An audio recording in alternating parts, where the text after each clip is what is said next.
Welcome to this week's episode of Resisting the Dragon's Beast. I'm Pastor Michael Zarling, the author. I'm here with Pastor Peter Hagen, who is our editor of the book.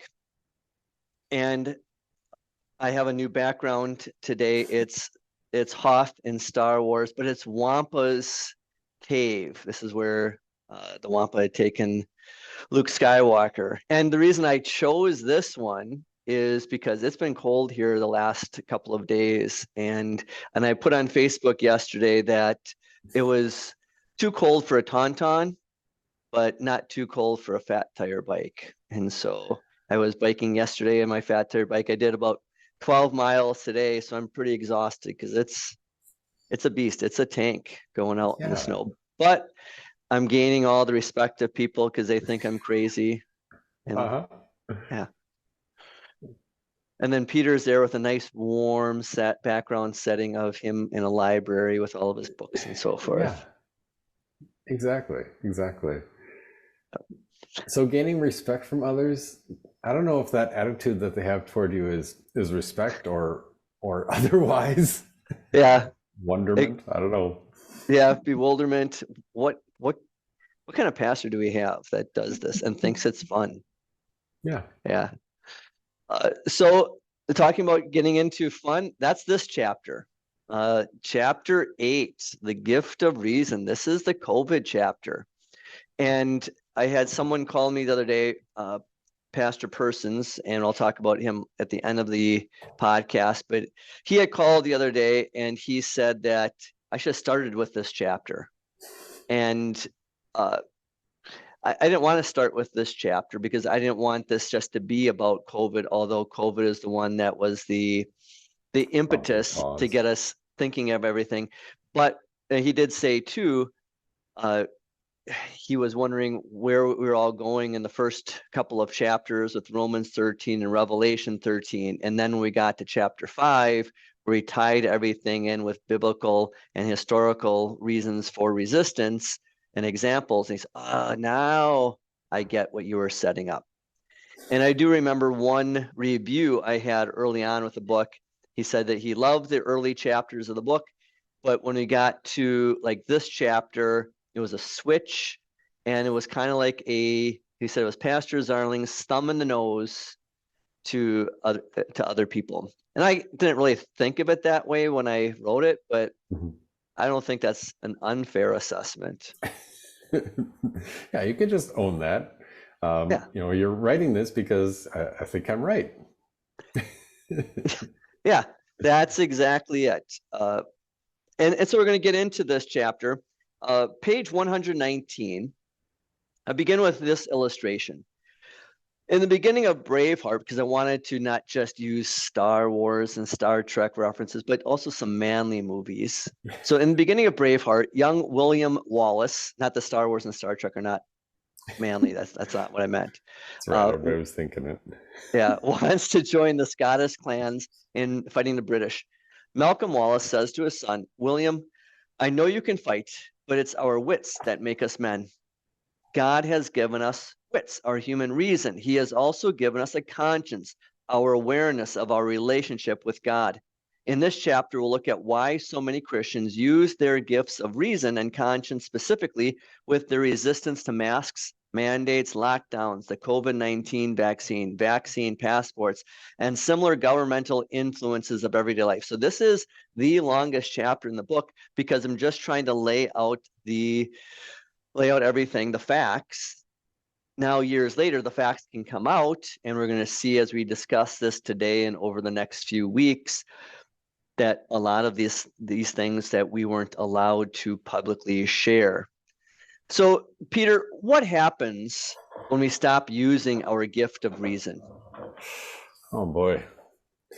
When we stop using that gift of reason, then all sorts of illogical things start happening. And we give up our reason, and we are just pushed along by like the big 3 buttons that your insurance agent will use with you. FUD, fear, uncertainty, and doubt. And reason is this God-given ability to organize things in a logical fashion And when we don't have that, then the only other reason is kind of the rational side, thinking things through. When we're not using our reason, then we are left to the whim of our emotion. You think of it as reason is the head and emotion is the heart. That's kind of a simplistic way of looking at it, but I think it works. And if somebody is able to manipulate our emotions, that is a very strong motivator that we often, especially if we aren't using our reason and our logic, we don't have the terminology to think through how we feel and to put it into a construct that we can talk about. We just get pushed along by, I'm afraid of this, I'm uncertain about that, and I doubt that I've done enough. And so usually what happens is somebody plays on our emotions, and they're either selling us something, such as advertising and all the sports that you see on TV. They get you excited about the game, and then they're like, oh, you should drink this beer because Packer players drink this beer, or something like that. So they get you excited about something, or they get you fearful about something and end up pushing you in manipulating a larger group of people into a particular action. We see that, in an explosive way in the Russian Revolution, a little over 100 years ago. We see that in a more subtle way in the Nordic countries, specifically Denmark. That's the book that I'm currently reading right now. I'm only a chapter in. This will be already our book recommendation for today. It's called Manipulism, not manipulation, manipulism, talking about how different political ideologies and structures of government use emotion to basically manipulate people into thinking and acting a certain way because they have made themselves devoid of reason, logic, and rationality. Yeah, I think that last thing you said is really good. Everything you said is very important. We'll touch on all those, but that manipulation and to think as we go through this, how we were manipulated. And so that's what a big part of this chapter is about, is pointing out, all right, this is what the experts said. We're going to get to that in a moment. And yet they were manipulating things, not really sharing all of the facts or even making things up. And we'll give you some of the facts of how they made those things up. Talking about reading recommendations. So I just finished listening to Peter Pan today. That was a classic. And then today on my bike ride, I started listening to a recommendation from one of our listeners on Dietrich Bonhoeffer. So it went from something really light, like 5 hours on Peter Pan, to something really heavy, the life of Dietrich Bonhoeffer, a Lutheran pastor, resisted Hitler and the Nazis during World War II. And then we were talking about selling something.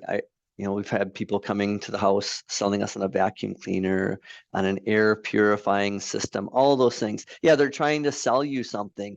And when you're looking at what were they trying to sell us here? And I think they're really trying to sell us fear.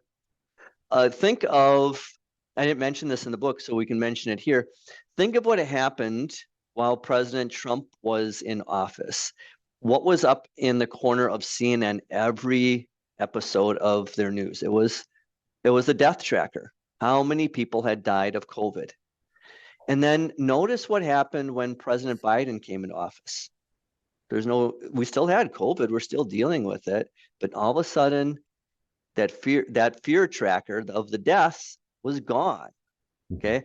But also, just if people really use their gift of reason and they see this ticker going up over and over again, several tens and 20s during an episode and so forth, where are they getting these numbers in real time? That doesn't make any sense. They weren't calling the hospitals and saying who died of COVID. They weren't having the hospitals and the government officials calling them. So where were they getting the numbers from? I'm not going to say they were making them up, but you can use your own gift of reason of where did those numbers come from? And then why did they all of a sudden disappear? So it's a gift of reason. Anything you want to add to that? I don't have a link for this, and I realize it's probably begging the question to say you could probably find it with a little bit of Googling of 8 or 10 minutes. But the number of COVID diagnoses dropping off precipitously when the federal government aid to hospitals for COVID deaths ended. Yeah. So what do you mean by that, Peter? What was going on during the whole point of COVID, the height of COVID? One of my concerns, I mean, I've got two major concerns in hindsight. The first one is the less interesting one, or more interesting, however nerdy you want to be, is that when they were doing the nose swipe to test, it wasn't that test wasn't designed in order to test whether somebody had a disease or not. And there was no standard threshold for how many generations, how often, how many generations should they multiply this before testing to see if it met the threshold? Is it going to be 28 generations and then it's either positive or negative, or is it going to be 38? Because by the time we get up to 38, 39 generations, you're not going to get a negative test. And even just from a scientific medical perspective, that we left so much data on the table. If we didn't keep track of how many generations it was and correspond that to patient outcome or correlate that to symptoms or anything like that, I think that is one thing that was overlooked, and for better or for worse, it was. I won't try to speculate as to reasoning behind it, although sometimes, just having a test that is quick and easy is easier than collecting all the data, because then you have to store the data and all that. The other concern is, I understand the shutdown was basically a government-imposed atomic bomb dropped on our economy. And I'll leave it to somebody else to debate the efficacy of that. And I think we're starting to see some of that. There have been a couple of reports about that as well. But the biggest concern for me is when there's a monetary incentive to have a positive result. That if a hospital says, all right, we've got somebody who just died, and we're, okay, I know you're with your loved one, but we have to come in here and get a quick COVID test on this body, so that we can say, did this person die with COVID, or did this person die of COVID? Somebody's in a car crash and we have to get a quick nasal swab, so that did this person die of COVID or with COVID? Because that means the hospital gets a check. Mm-hmm. That if there is a monetary incentive, that will skew the data. Exactly. Yeah. And that's a big thing. I written that down too. Died with COVID, died from COVID. Because if you're really paying attention, and most of us weren't, like you and I were texting back and forth this week that you like the phrase, watching Hulu, eating your Hot Pockets, because that's how we're mollified. That if we did not have comfortable homes with all of the groceries we needed and everything we needed for streaming, we would have been out there and we would have said, no, we're not doing this. But they could keep us quiet, kind of like little mice in a cage, just keeping us happy and comfortable. And then, because we became lackadaisical, we just become lazy. That's part of our 21st century American genealogy right now. And so we didn't really do all the use our gift of reasoning to think these things through. And one of those things is, all right, this guy, you said someone dying in a car accident, and I know of examples because I would read things that are not from the normal news sources, where they would have someone that died by falling off of a ladder, and then, he died. He didn't die from the crash with the ground. He died because he had COVID. No, he may have been sick with COVID and so forth. One of our own members, he died he had a massive heart attack. And this was toward the end of COVID. They started letting people come back into the hospital, but he had a massive heart attack, and they weren't going to let any of the family in because they said he had COVID. And the wife was adamant. No, he had COVID 2 or 3 months before at Christmas time. He was very sick. These are all the antibodies. He does not have COVID 3 months later. and she was able to get them to see that. But those are the kind of things that we were not pushing back on in the beginning. And I think together with that, then, if we desert the gift of human reason and rationality, that is one of God's tools, one of God's gifts for functioning in this world. If we don't use that, we are at the whim of our emotion of fear, uncertainty, and doubt. And you'll notice that the Christian has an answer to all of those. I have nothing to fear because Jesus broke the power of death. I am not uncertain about anything because Jesus holds tomorrow. I'm not afraid of death. What are you going to do? I'll be in heaven. And that's why, especially if you look at the 20th century, we'll look at that. The totalitarian and authoritarian regimes of the 20th century saw Christianity as such a threat, because even if they could coerce outer behavior, they could never gain the heart, because the Christian isn't afraid of anything. We don't have to be uncertain about anything. And even death itself isn't going to stop the kingdom of Christ. And with the last one, we have no doubts, because we have the truth of Christ. Exactly. At the bottom of page 119, I talk about the experts, because we were told, follow the science, trust the experts. So I will share with this episode, when I share it on Facebook, a meme that I saved the other day, because Peter knows that I work on sharing at least 1 or 2 memes every day. They're usually dad jokes, but this one is a little different. It's a little biting, and it has to say, anytime I hear mainstream media talk about experts, this is how I imagine them looking. And what it is it's a bunch of guys that are all dressed in Beaker costumes from the Muppets. Okay. If you know Beaker, he doesn't talk, he just meeps and so forth. But that's kind of where we are with the experts. And so, go ahead. Go ahead. Well, what I was going to say with that is I use the example of, like, you might trust your expert of a cardiologist or an auto mechanic. Because my auto mechanic, Jared, called me today. I took my daughter Belle's vehicle in because the check engine light was on, that it needed an oil change. He said, yeah, it's going to need this. I don't remember what it was. It's about $800 or $850. And I said, just go for it. He said, you sure? I said, I trust you. Oh, I trust him. But if it was a different auto mechanic and, I'm just out somewhere and my car breaks down, that person, that person could be messing around with me. They do that with my daughter, Lydia, who's away at college, and she goes in to get her oil changed. And the guy said, well, you need these filters clean. You need this done, that done. And she calls me up and said, what should I do? I said, absolutely not. You get your oil changed and you bring it back to Jared. We trust him. But we're told in 2020, we've got to trust the experts and not be able to trust ourselves.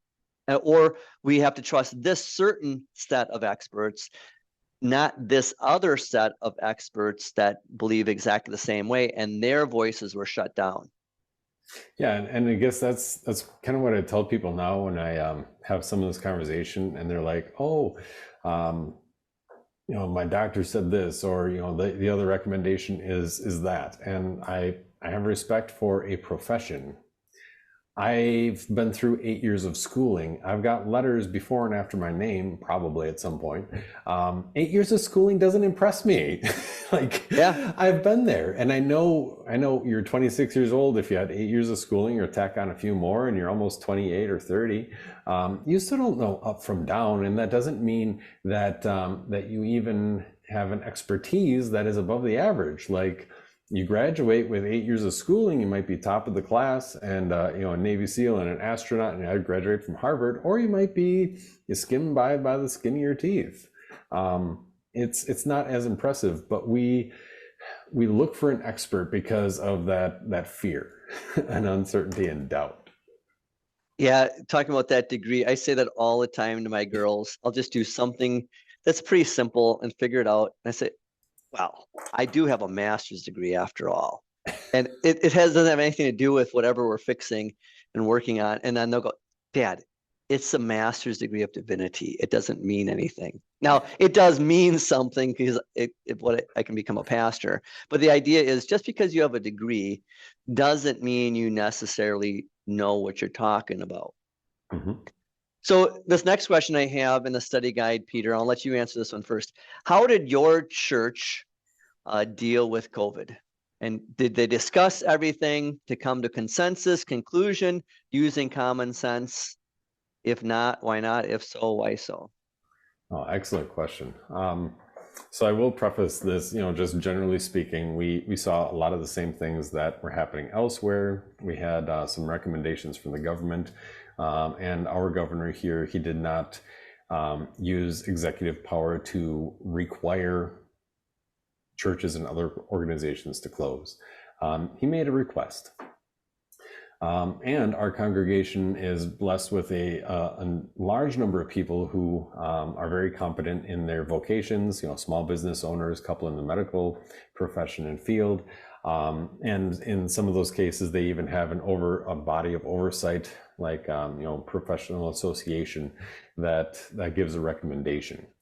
And so we saw, a lot of the same videos and headlines from around the world, that the Drudge Report picked up in January that someone in Wuhan had a cough, and then we saw the videos of all the coffins lining the church in Italy, and that was kind of like a wake up moment for a lot of us.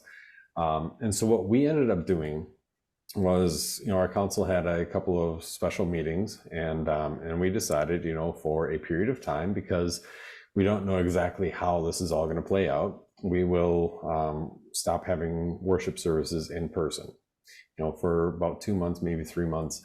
And that was around that time that we really doubled down on intra-congregational communication, let's, emails and phone calls and phone trees, and started a Facebook group and all those things.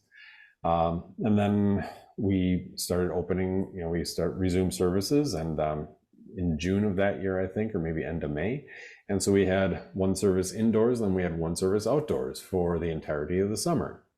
And in the process, then one of our people who's a small business owner and also works in a medical profession, he did some research and found some ionizers that really create ionized air to neutralize bacteria, viruses, other germs, as well as smells and odors. And so we installed ionizers for the whole building, and it's so it's ionized air, it's sanitized more or less, and it has its own clinical studies to go along with it, as well as anecdotal.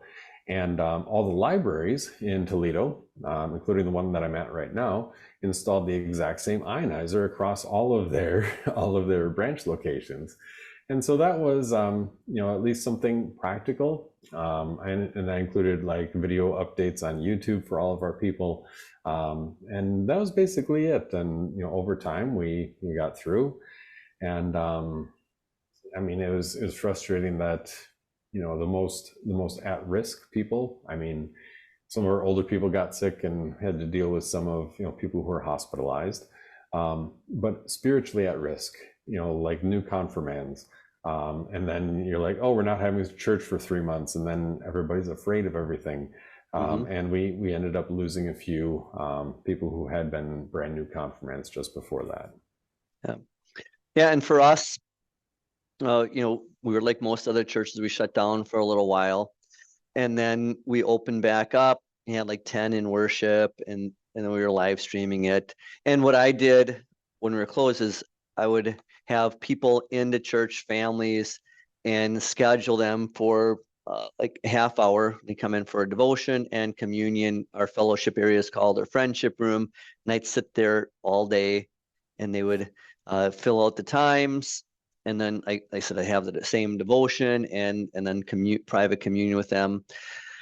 So that was a way that they could still hear God's word and commune. We did Good Friday service where I and the pastors at First Evan downtown and at New Hope, we each took 1 or 2 devotions for the 7 words of Jesus from the cross, and we recorded ourselves, and then we used those in all 3 church websites and Facebook and so forth. But then we opened up, you had a certain amount of people, but we just kind of went over that, and you had the tape on the pews for every 6 feet, but understanding that our pews are really close together. We may have taped off up 2 pews, but we were still 4 feet apart or whatever.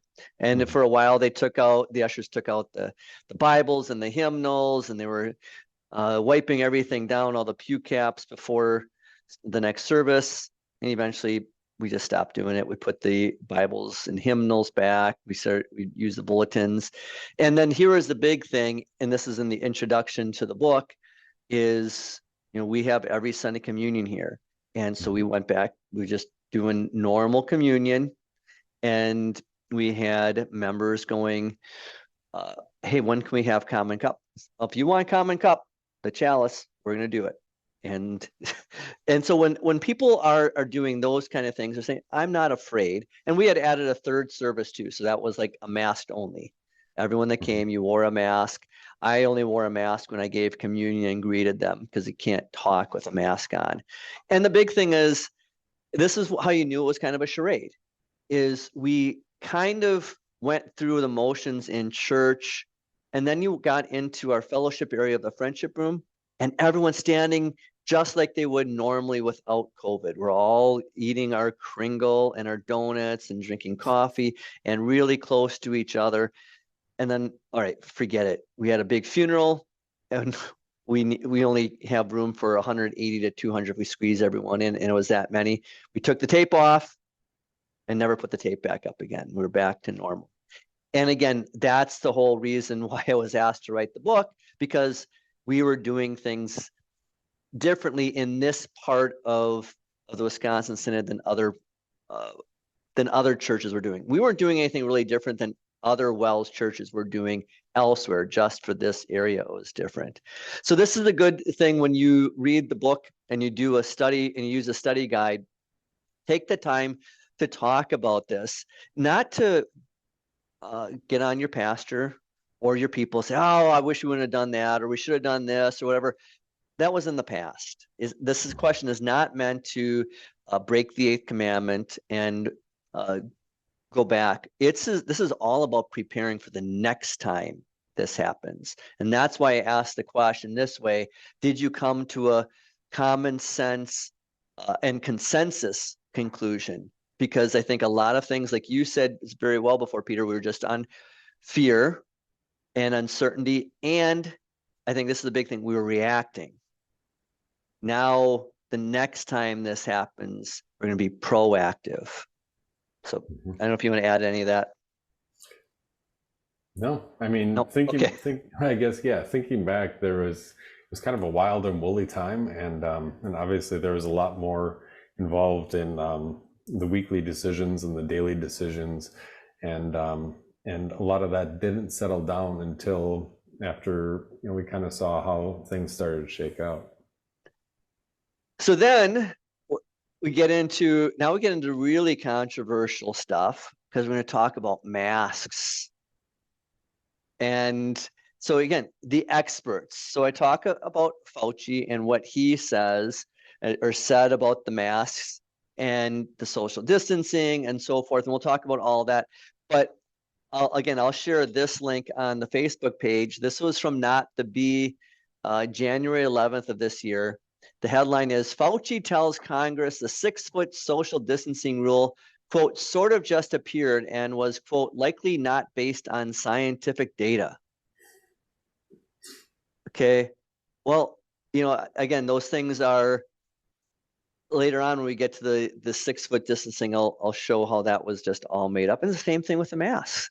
It was all made up. And because you notice, who was the mask for? The masks were originally designed if you were going to wear it because you were sick. But notice how that changed. It's people were wearing it because they're afraid other people were sick. Right? Mm-hmm. Yeah, I've got somebody locally here that I've talked with about this exact topic. And they had served in the military, and their specific specialty was in contamination control.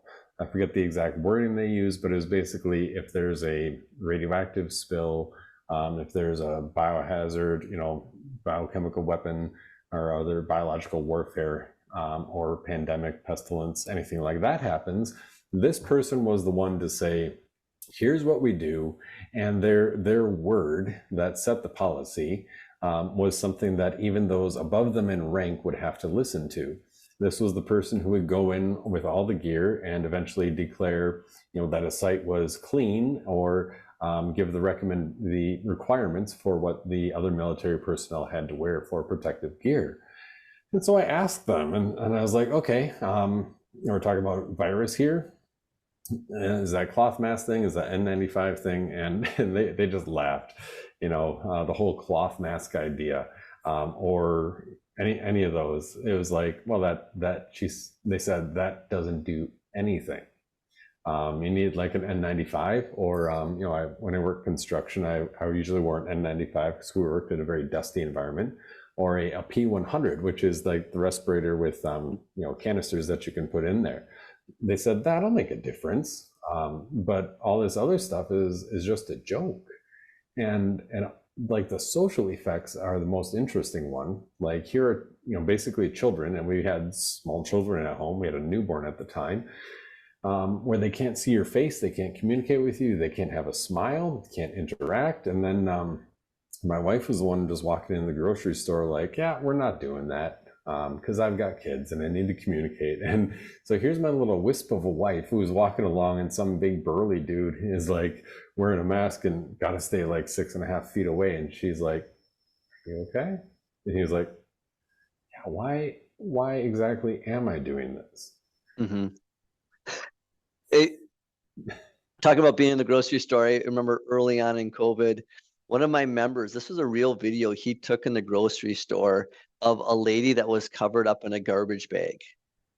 She had cut out the hands and a face so that she could see, but she was supposedly protecting herself from all the germs by shopping with not grocery bag, a garbage bag all the way over her body, and then tuck taped around her waist and so forth. And he's just quietly giggling into the phone as he's videotaping her. So here's another article I'll share on Facebook. This is from Louder with Crowder. I can't always share Louder with Crowder stuff because of the language on it. This one's clean, but this is from a comedian. It says, comedian Ben Bonkus looked like any other average American man in the short clip shared to social media Tuesday. He was wearing a black shirt, blue eyes, and an expression of total exhaustion from keeping up with the stupidity of the modern world.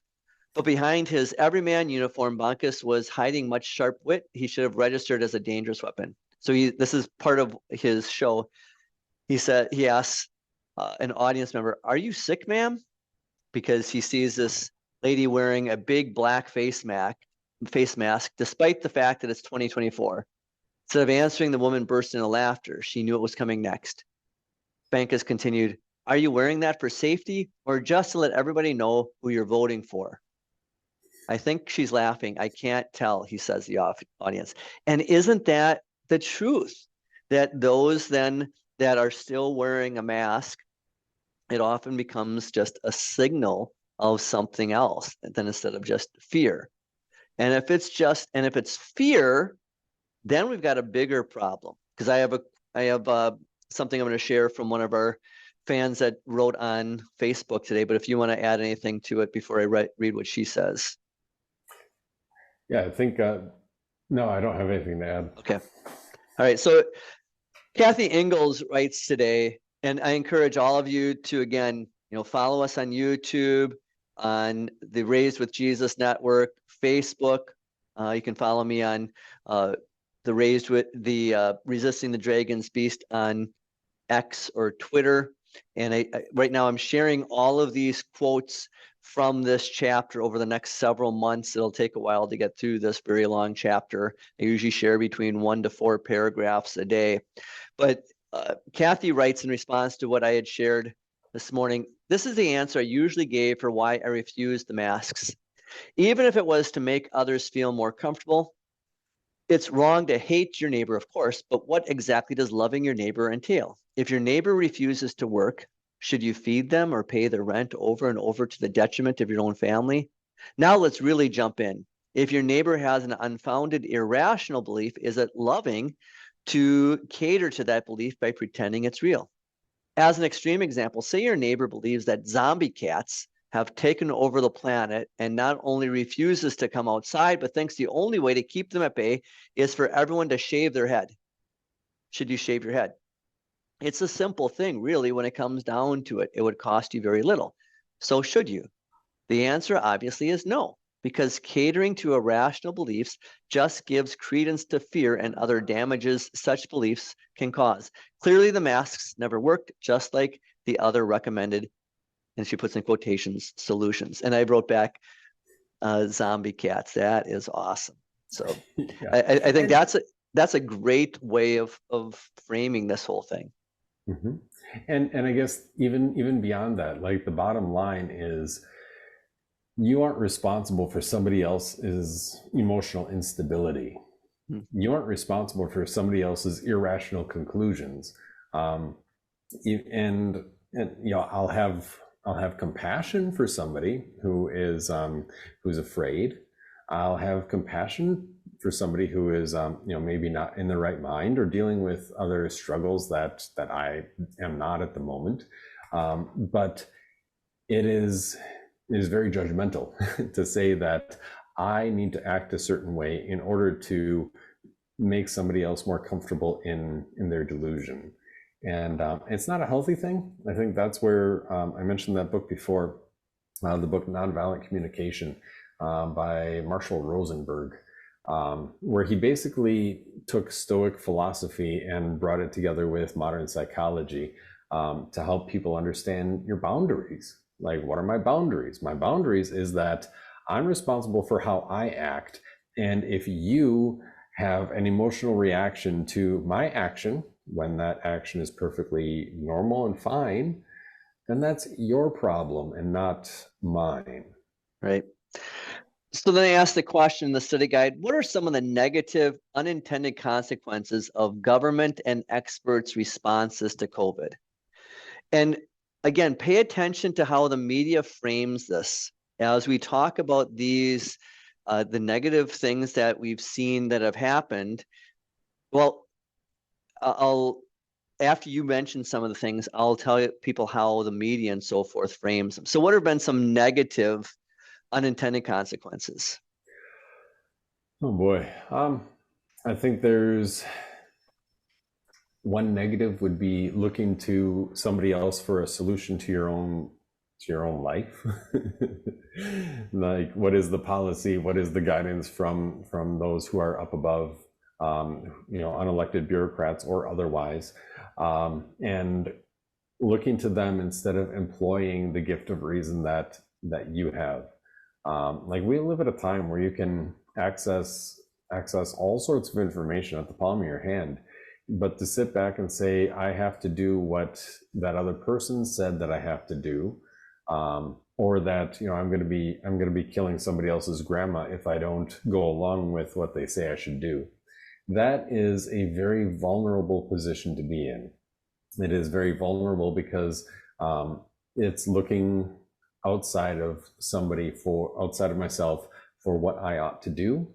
And it is opening me up or opening somebody else up to the idea of being othered, that, that person, they are wearing a mask or they aren't wearing a mask. They are wearing a yellow star, they aren't wearing a yellow star. That person is the problem. That person is less than human. That person deserves to be shut away. That person deserves to be silenced. And it is a very small leap when we are simply operating on emotion. I'm looking for somebody to tell me how I should act so that I feel better about myself and I feel safer. And it's a small leap to then acting on that emotion and saying the problem is that person, and we should do whatever we can to seclude that person off from society. Yeah, so I guess my concern is totalitarianism. Okay. And it's a lot closer than anybody thinks. Right. And I was thinking of things like, one thing would be our school kids are behind, not your kids because they're homeschooled, but other kids that they took half a year off from school. Now they may have said they did Zoom, but that was nothing. That was awful. And people, when you listen to the media today, when they frame it, and they'll say, well, these kids are behind. with their reading skills, their math skills, and so forth because of COVID. No, they're not behind in math and reading and so forth and social skills because of COVID. They're behind in those things because of the government's response to COVID. Mhm. And that's a very important way of framing it. So you always have to listen to how people are framing these things. Some other things that I do mention in the book and then I don't is unintended consequences might be, people not going to the hospital for months, for a year, and then they go with undiagnosed cancer or other things. They're not going to the dentist. Skip going to the dentist for like 2 years, and then you're stressed out and you're eating a lot more chocolate than you should. And then all of a sudden, well, where did this cavity come from? And it's not just, a tiny little fix anymore. Yeah. I do mention this, the gross masks, that a study was done in Florida on all of the germs on these masks, because these kids, they're wearing them 6 to 8 hours a day. They're wearing them for sports. They're touching them all the time. They're gross, and then they're using them day after day, and they're filthy. Well, they're going to get sick from other things because they're breathing all that stuff in.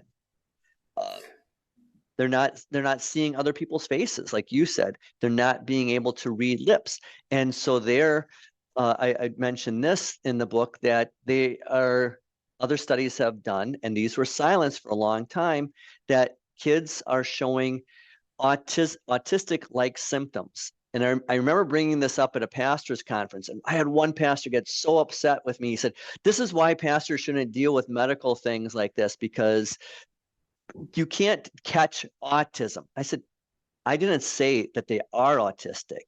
I said they have autistic-like symptoms."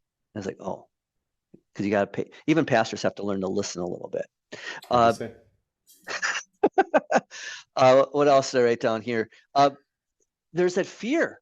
They created fear in people, fear of other people. The kids are afraid that they might kill grandma. They're feeling guilty. What's that? Like statistically, though the only people who were most at risk were people age 80 and over, especially if you already had a compromised immune system or COPD or other complications and you're dealing with diabetes. 3 or more complications with the BMI that's out of whack. And yes, you're more vulnerable to that, just like you're more vulnerable to a heart attack. And that the children were actually the least vulnerable to the initial infection. I will say, that question of catching it multiple times or having long-term consequences because you're dealing with a specific type of protein that we haven't really had to deal with before, there's definitely that. But for governmental policy to say these children who are at lowest risk are now not allowed to go to school because they become a vector for transmission. All the attitude toward children is like, oh, children are dirty, children are gross, I can't get close to those kids because they might sneeze on me and kill me or make me sick. It's an attitude toward children that cuts them down from being, even at the very least, a gift to a family and part of a family, an equal member of a family, to somebody who has to be ostracized, somebody who is a carrier of disease, exactly the way that in the 19th century, the US treated immigrants coming in like dirty foreigners, dirty foreign immigrants. And now we're talking about children that way. And it is a far cry from, Jesus saying, "Let the little children come to me," or the VDMA catechism and all these woodcuts from Cranach. And it's like all these pudgy little babies crawling all over Jesus. And it's an attitude that has become more prevalent, I would say. Yeah. And so in the book, I talk about fear and paranoia. I wish I would have used the phrase fear porn, because that's really what it was. And then again, listen to how the media and government officials are framing these things now, because as Fauci and like the head of public school system in America, when they're dragged before Congress to answer for what I would say these crimes, but that's not how media frames it. When they're dragged before them, they have said They did not close the schools. And that's an outright lie. They did. And don't let them lie about that. One last question to kind of wrap up this section for today. Peter, what would have been a better common sense approach to mitigating COVID? I don't know. I think I mean, there are still some lingering questions going back to the Obama administration and who is funding, for instance, at least one aspect of this, who is funding research at that Institute of Virology in Wuhan. And if that is funded in some way by the U.S. government, is that something that we should be doing? I think that's a question that at least should be asked and discussed. And but then, how else do we react? I think by the time COVID really flared up here, we had enough data to say, the death rate, where we could plot a death rate on, if you are in this age with this number of comorbidities, then you need to watch out.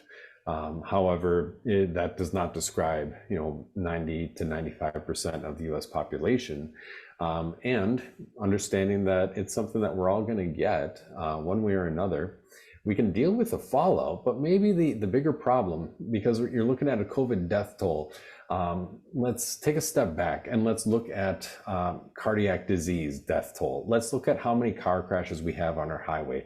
Let's contextualize this in comparison to other accidents and other causes of death, where it sounds big, bad, boogeyman scary, because we've, especially if you're, if you were born in the 40s or after, you have encountered, multiple pandemics, epidemics over your lifetime, and it's kind of imprinted on us as something to be afraid of. And at the very least, contextualizing it with what we ought to be afraid of. Maybe the problem isn't the children and the masks. Maybe the problem is the Cheetos that we can't, and the TV that we can't stop watching. We need to get off our butts and go exercise. Yeah, get on your fat bike in 12-degree weather. Or for instance, or get up and go to the Y. Have your congregation have a partnership with your local YMCA, and you'll get a discount. And having that in mind. Maybe that would be better to do that as a church. And I was just talking to my associate, Pastor Klusmeyer, about doing once a month pub theology, where we would do a Bible study at a local brewery. That's take probably a community garden, go biking together, have a biking club. And and not that, beer in and of itself is a bad thing, but I would be hard pressed to name the health benefits of it, aside from the taste, for those of us who like it. But I think a better way of handling this would be to take a step back and say, well, the experts, we don't know to what extent they have an answer, or to what extent they were involved in causing this problem, and what's a more logical way of mitigating risk for those most at risk, and getting on with life for those most in need of getting on with life, which is all of us. And for heaven's sake, don't kill our economy, because the economic fallout, we're talking like 30-40% inflation over the last 3 years. And one of the things that I wrote down then, what would have been a better common sense approach, because yes, this was a novel virus. We didn't know how to handle it. But after 2 weeks, they said to slow the spread. We knew everything that we were going to know. Nothing changed from those first 2 weeks. So I write in the book about how I remember getting chicken pox when I was a kid. How? Because we had chicken pox parties. Because you wanted the other kids, you wanted to get kids to have chicken pox as a kid, because I think later on it can be much worse. I don't know if it can become shingles or whatever it is, but it can be much worse when you have adult onset chicken pox. You had it as kids, and you got everyone infected. And I know of families in our church where, because schools were doing things like, contact tracing, so that if you were around someone who was sick with COVID, now you were out for like a week or more, or 10 days. And so these kids were missing weeks upon weeks of school. And so I know of at least one family, there are more, but one comes to mind where they all had COVID, but their high school daughter did not. And they were trying to give her COVID. They weren't like sneezing on her or anything, but they were drinking from the same cup and giving it to her so she would get it, and hugging her, and all the things that you weren't supposed to be doing because you were afraid of getting people sick, and she wouldn't get it. She could not get sick. And one of the things I always tease, because I don't get sick very often, although my wife knows that when I do get sick, I tell her, if I were a normal human being, this would kill someone. You could finish that sentence so many different ways. If Mike Zarling were a normal human being. And so this would kill a normal human being, what I have right now. But what I do, and I tell, as I go into the preschool classroom, I hang out with them, and I rub my hands on their germ-infested tables, and I rub it all over my face. And that's my inoculation from any kind of disease, because schools are germ factories. But it's like walking in and licking the handrail. Exactly. But there had to be a more common sense approach than to, like you said, shutting down the economy. That was not common sense. It was overreaction. And we'll talk more about that, because this is a long chapter, and we're only like 4 questions in my study guide. And I guess my initial reaction is I would defer to that guy. Like, we talk a little bit sometimes about alternate media, and Joe Rogan is he's been the most popular podcast, or top 3 for like a decade or more, and he does use a little bit of vulgar language sometimes, if that's not just a trigger warning. But at the end of January or beginning of February of 2020, he had an epidemiologist on from the University of Minnesota, I think. Guy is brilliant. He's a leader in the field, and he had some fantastic recommendations, like let's begin by treating this the way we treat diagnosing any other illness. Do you have the symptoms? Then stay home and treat the symptoms. If you don't, get on with life. You'd have to dig back through the archive. I don't know if it's on YouTube, but I'm pretty sure it was end of January, beginning of February 2020. Fascinating discussion. Right. And since you brought up Joe Rogan, who is the most popular podcast, you were sharing with me about where our podcasts are with the Raised with Jesus. Oh yeah, like second most popular after Joe Rogan. No, what'd you say? We were in the top 7 for Lutheran podcasts? Yeah, definitely top 7. We might be 7th. Oh, for Wells. Of Wells podcasts that I know. My best guess would be right around 4 or 5. And of all podcasts, we'd be right around 7th percentile, maybe 8th percentile. So top about 8% of all the podcasts that you can find. So special thank you to everyone who tunes in, downloads, and listens. Share with a friend and find it in your podcast app. Just search RWJ, like Raised with Jesus. Yeah, and then on YouTube, the key is comment, share. More and more people are starting to share the content. They're finding the book in different ways. So keep getting it out there. Again, YouTube, the Raised with Jesus podcast, Facebook, X. You can write reviews on Amazon. I'm going to get out and start sending emails to the Wells pastors and teachers again. And this time when I send them the letters, I'm going to be using reviews that others have written. Then 2 last things to wrap it up. So this is a quote from the YouTube video on episode 18 that Sam writes, "Hello, NPH. Michael Zarling sends his regards." That was our encouragement to let Northwestern Publishing House know that they should be carrying our book. And then Pastor Persons had called me this week. So he's in Missoula, Montana. And he had contacted me when he first found the book. And then he called me because they had just finished going through the book. And he thought it was excellent. And so Peter, he asked when the next book is coming out. And I didn't have an answer for him. I said, I haven't even thought about a second book since we're still working on promoting this one. So what would be the subject or the narrower topic of this second book? Like still resisting the dragon's beast? I was trying to think of, there was another R word, another verb that we had come up with, and we had put it on our discussion on Facebook, but you and I talk every day on Facebook, so I don't want to go through all of that, but I'll come up with it. I know what it was. It was rebuking the beast. Oh, yeah. That's what it Write was. that down. I am writing it down, and I'll lose this one too. But that is, if we do another book, that's what it would be, is not just resisting and saying no, it's rebuking and telling them that they're wrong. And that's kind of maybe what we're talking about in this chapter, is telling them they're wrong. We're not really calling them to repentance yet now, but just laying things out, and that's what we're going to be doing for the next few episodes. So we'll wrap it up here. So then after writing Rebuking the Dragon's Beast, then you have to promise a trilogy like George Martin, and then just hold off for another decade or two. Oh, yeah. Let me think on that and see what other R word I can come up with for resisting, rebuking, and some other Awesome. kind of. All right. So Lord's blessings until we see you next week.